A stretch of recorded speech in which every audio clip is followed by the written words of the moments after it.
А немам таков впечаток, ако имате такви информации, подобро нив да ги прашате.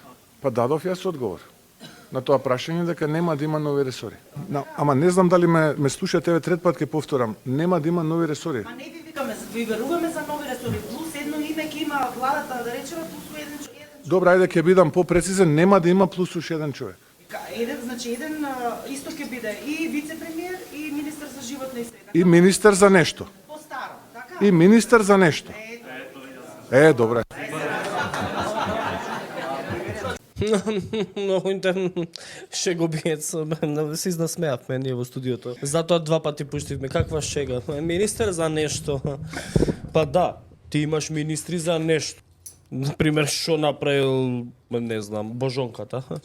Што направи Сања, као министер за енергетика. Излезе таму, не знаеше дали е бугарка, дали е македонка, кај адвокатите не упати, да. Со адвокат, да. Што направи освен што јадеше торта. Една година од формирањето на министерството. Министерка е среќно. Министерка за нешто. Министерка за нешто. Зашто, например, имаш ли министер за правда? За нешто. Што прави Филков? За нешто и тој. Например, Шабан Салиу. Министер за нешто. Министер за да зима службени трошкови, да кога иде на судење за пулс, да не иде со сопствено возило, него од влада. Министер за нешто вака. Многу смешно, шегобиец еден. Јуте пожеге. Абе, остаја.